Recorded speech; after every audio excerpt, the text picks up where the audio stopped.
I had high hopes for ships in War Thunder. I really hoped that they become awesome, that they are something completely different what I've known from different or other games. But Gaijin has truly surpassed those expectations. What you're about to see is the most stunning experience in War Thunder that I've had in a very, very long time. At the moment, we have 4 nations, and this what you see is actually my second battle. I tried a little bit around, and I totally underestimated the high maneuverability of the Elco PT-314, which is the American patrol boat, so to speak. Look at the acceleration. Look at this. So, I had no time to really give an order to what I'm about to say, so stay with me. We have like 18 minutes left for this battle. And I want to show you simply how stuff works by the time how it runs. Now, how do you fire torpedoes? It's set by default with the spacebar. And then you have numerous lines of how the torpedoes get launched, basically. And then you have to go with the mouse over that line where you want to fire the torpedo. If you release then the spacebar, the torpedo gets launched. In my opinion, the American one is the most fun so far for me personally. It features a decent selection of firepower, torpedoes, and a very high maneuverability. You cannot believe how maneuverable this ship is, and how fast it reacts to throttle commands. The next thing is damage models. It seems like it is pretty polished, and as you could hear for a moment, also the sound system is really great. Also the visual effects are on point. This is the most polished thing ever in War Thunder that I've seen. Of course, if you play this for hours and days, you will come across certain flaws. But at the moment, this is just simply amazing. If you just look at the waves, if you just look at, the water being spilled up, it is astonishing. Now, as I mentioned, this is just the second battle, and the first battle was obviously in the German S-100. The third afterwards was in the Russians, and the Russians have actually 2 ships, and also the British have 1. And I, don't name the ships yet, but let's just say every nation with their entry vehicle, so to say, have a very unique playstyle. That's what I can tell you from the first few battles. How everything works in detail, I'm not quite sure. But at the moment there is no friendly fire, and obviously when you get hit by a torpedo, which is launched by the enemies, you die with a single hit. It seems to be on point. Now, how do you aim? Basically, there are 3 options. You go in this third-person view and just aim at the enemy and pull the trigger. Or you can go into a zoomed-in version, like, so, for example, in a AAA.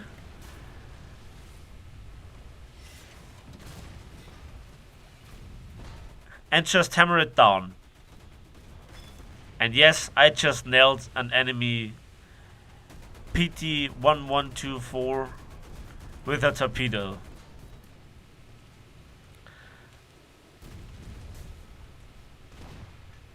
Oh, that was a good torpedo beat right there. Those torpedoes seem to be realistically fast, but compared to this this American Elco PT-314, they seem to be, insignificantly faster. So you actually have to pay attention when you launch them, because if you do the wrong maneuvers, you can actually torpedo yourself, which hurts.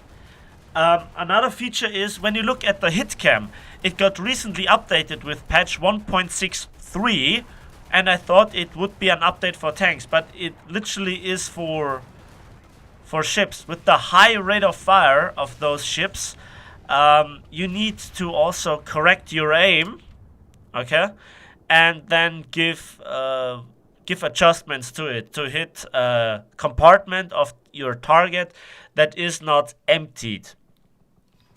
Now, a lot of mechanics are similar from planes and also namely tanks.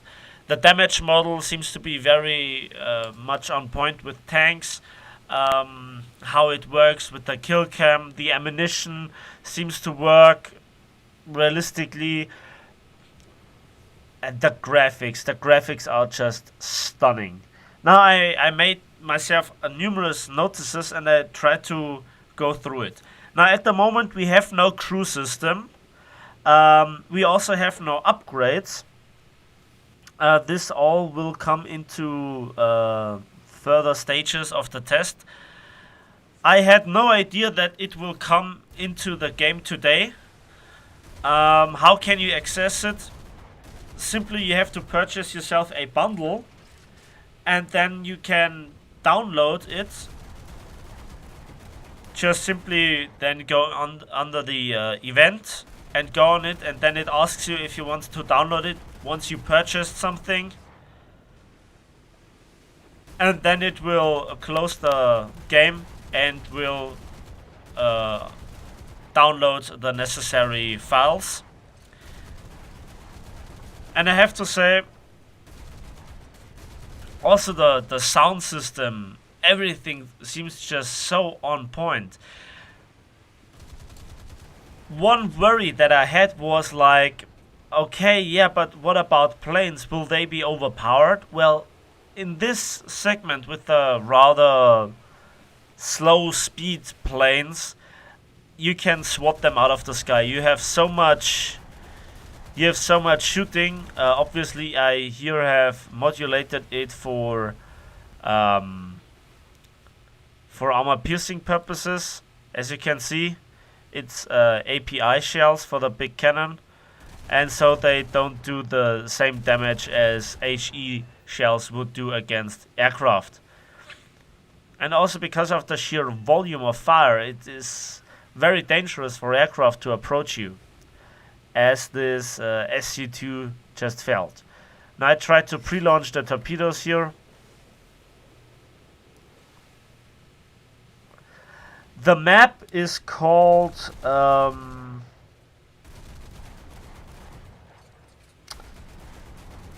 African Gulf. Yeah, that's it. It was called African Gulf, and to this moment we have two versions of it: the naval action version and the naval domination version. Currently we are on the naval action version. Each team has one cap circle, so to speak.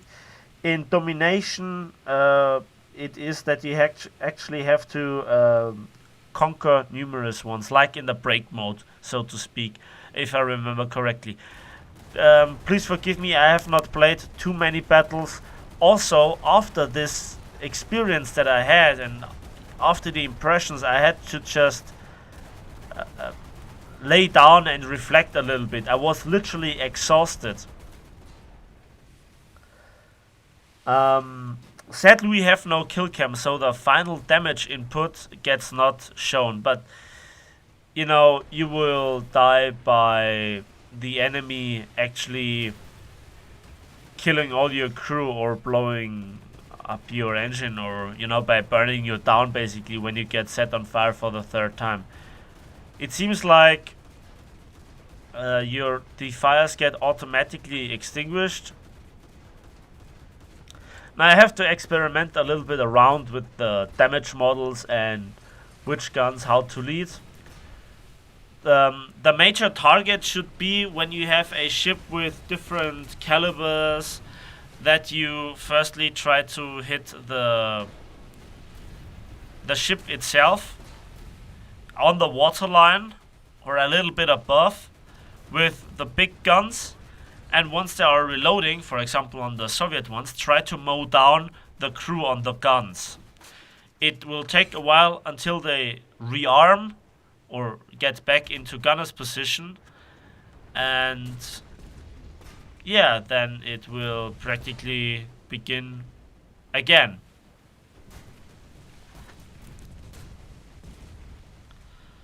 Now, please remember, this is all even pre-beta stage, okay?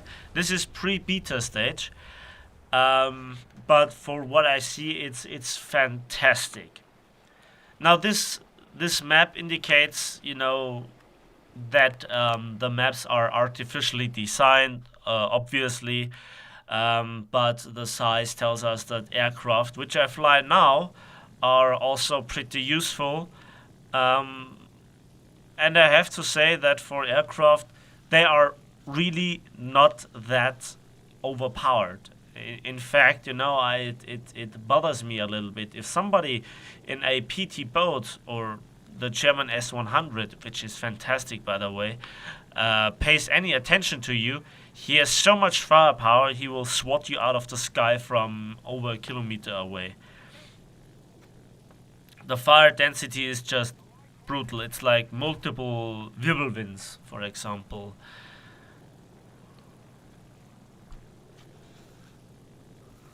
So then also we have the decision for certain gun calibers, for the 40mm, 37s, and also for the T-34 turrets with the 76mm gun on the Soviet two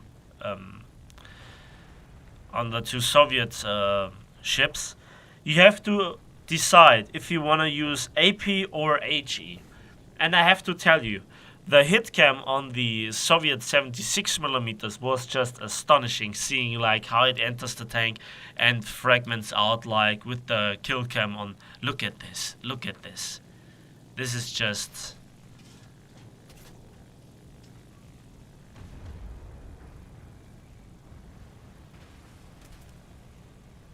If I wouldn't be damaged, I could have better controls over my aircraft. And also, when you you know, control your ship, you just wanna hop out into the water and take a swim. It is amazing. I'm not sure if you can see it from my recording, but this is astonishing. Hats off for Gaijin. You've done good. This is just amazing.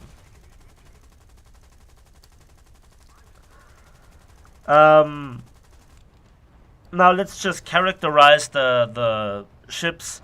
The German one is a big ship. It has a lot of firepower, but the majority of firepower goes over the rear. Everything is like 20mm. And also it does have twin torpedo tubes. It is really great. Then the American one, it is just so on point. Like, this is the most maneuverable, also very hard-hitting one I can think of. Both the two Soviet ships and also the British Fairmile, now I said it, are rather slow and unmaneuverable in comparison to the S-100 and also the Elco PT-314. I'm a bit surprised that we don't see any Japanese forces in this test. I thought we would go into the close beta test with, you know, with 5 nations, but it can come, you know, everything is subject to change. You know, maybe they just want to polish the Japanese to the final stage. We have numerous tests incoming. We have also, you know, we just have to think this is not even closed beta test. This is pre-closed beta test, and it's absolutely stunning. I love it. if I would manage to control my vessel.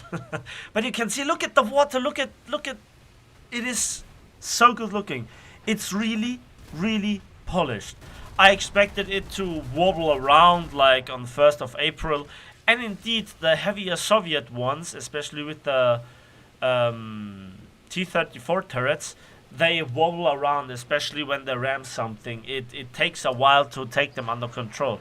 But it's not annoying, it's just realistic. And this is, by the way, the mode named realistic. But if it is the final realistic stage, again, everything is subject to change.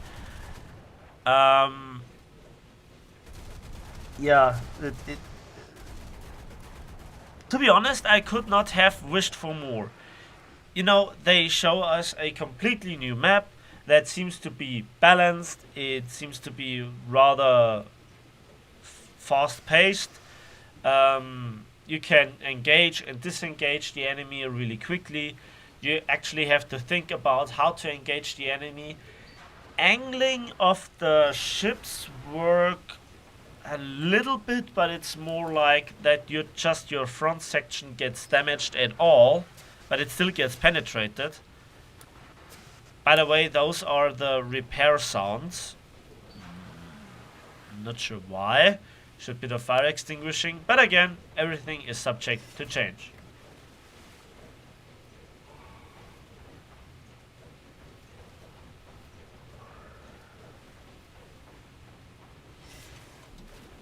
Now, the one thing that stuck to my mind was also that the download of 1.63.3, where the servers went down, was a pretty, yeah, sure indication that something changes. One thing that annoys me a little bit is the rather slow turret rotation of the bigger guns, but I guess it's, realistic.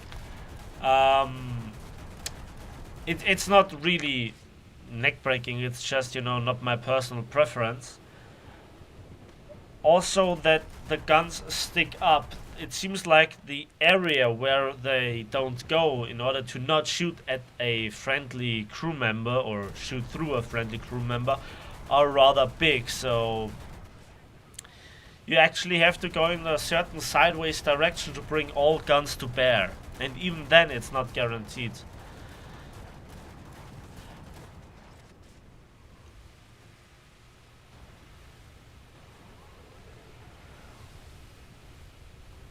The key bindings I showed you practically in the beginning, I guess. Everything seems to be rather normal. I mentioned the torpedo are the only thing that you have to get used to with the spacebar. W and S for going forwards and going backwards. But it's not really braking, it's really adjusting the throttle. So you have to get used to it. And that was a decent result. In the first test, you could spawn once with an aircraft and 3 times with PT-76. Now, don't look at the result, it doesn't count. I also don't know exactly who gets the kill, maybe the last one to pull the trigger or something. I don't know. The one thing that I can tell you is I think this looks very polished for the state that Gaijin claims it is. From what I can assume is that Gaijin had a lot of time and a lot of workers on this project to polish it, and they certainly had to do it. The result is very nice to look at. Still, I have to collect much more experience, so to speak. But yeah, that's a good sign. So I hope you enjoyed the video. Thanks for watching. Thanks for listening. Let me know in the comment section if you have access to the pre-close beta test and what you think about it. If you don't have interest in it or you have not access to it, let me know how it looks for you from the second game that I played ever. Because I'm really interested. Are there certain flaws that you just saw that you couldn't get your mind around or something like that? Anyways, that's it for today. Again, thanks for watching. Again, thanks for listening. Give this video a like if you did. Subscribe if you want to see more. And we will see each other on the oceans.